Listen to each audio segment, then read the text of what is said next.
Salam saudara, renungan singkat Hati-Hati dalam rangka memperingati Hari Kartini berjudul Wanita yang Berbahagia Selalu Mengandalkan Tuhan. Kalau kita melihat Amsal 12 ayat 4 berkata, istri yang cakap adalah mahkota suaminya, tetapi yang membuat malu adalah seperti penyakit yang membusungkan tulang suaminya.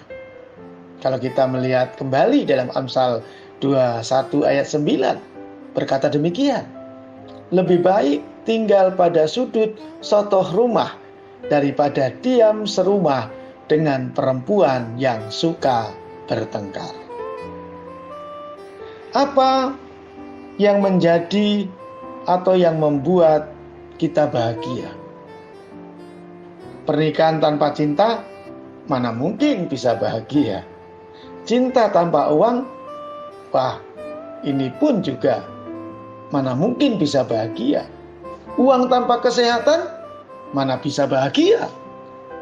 Jadi kalau kita bicara tentang kebahagiaan, entah itu cinta, entah itu harta, entah itu kesehatan, itu bukan satu-satunya kebahagiaan.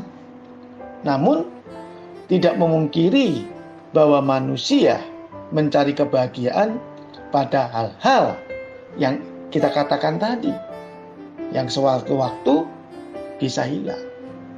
Kebahagiaan yang sejati hanya kita dapatkan dan kita dapat peroleh kalau kita datang kepada Allah. Oleh karena itu para wanita yang ingin membuat bahagia suami, anak-anaknya, keluarganya, ia harus mengandalkan Allah. Serajin apapun, sekeras apapun kita mencari kebahagiaan dunia, itu semua tidak dapat bertahan lama. Namun tanpa bersandar kepada Tuhan, mungkin kebahagiaan itu akan sementara, bisa seminggu atau mungkin 1 tahun. Setelah itu timbul pertengkaran, kita menghadapi masalah. Mungkin pangkalnya hanya sederhana. Masalahnya karena pengen dibelikan motor, lalu motor terbeli, masalah berhenti. Lalu timbul lagi masalah, ya kan? Minta mobil terbeli, masalah berhenti. Timbul lagi masalah, minta rumah terbeli, persoalan berhenti. Lalu timbul lagi. Kalau kita hanya mengandalkan benda,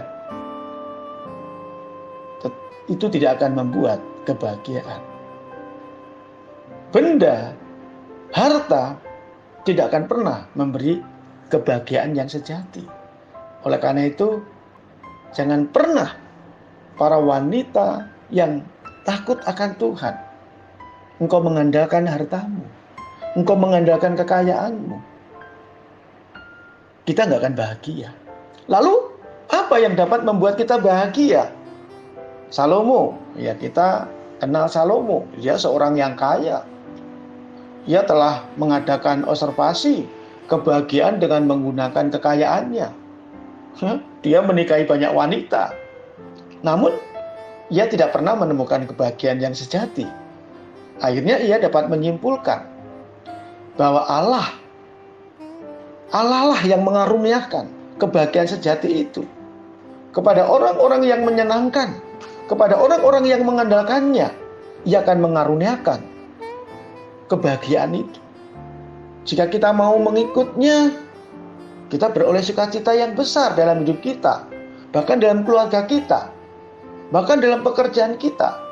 Jadi kebahagiaan sejati hanya ada dalam diri Allah sebagai sumber dan sebagai sang pemberi kebahagiaan itu. Banyak orang menyimpulkan kebahagiaan adalah apabila segala berjalan dengan baik, segalanya berjalan dengan baik. Kita dapat tertawa, dapat bersenang hati.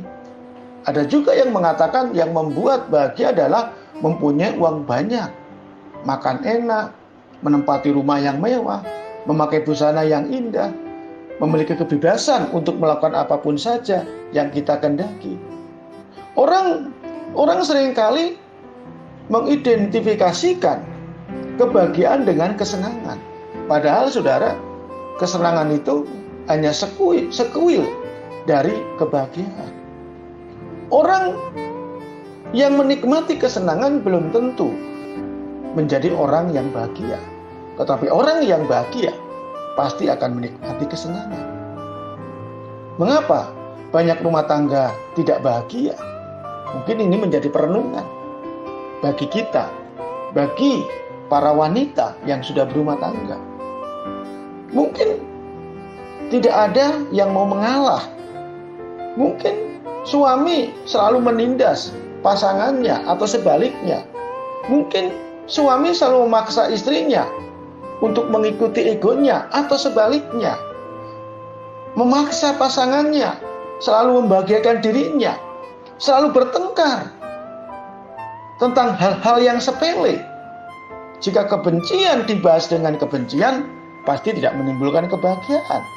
Jadi, kebahagiaan adalah gabungan, adonan, tepung terigu, telur, dan bahan lainnya yang menghasilkan aroma dan cita rasa yang tidak terlupakan. Jadi, kebahagiaan adalah adonan kasih, sikap, perbuatan baik yang dijadikan satu. Dan itulah yang akan membuat apa? Bahagia. Jika kasih masuk dalam hati kita, ibarat udara segar yang masuk dalam ruangan hatimu. Ia akan melegakan ruangan hatimu. Jadi para kaum wanita, andalkanlah Tuhan supaya para wanita yang saat ini mendengar bisa membuat kebahagiaan dalam rumah tangganya ataupun juga orang lain. Haleluya. Tuhan memberkati kita semua. Amin.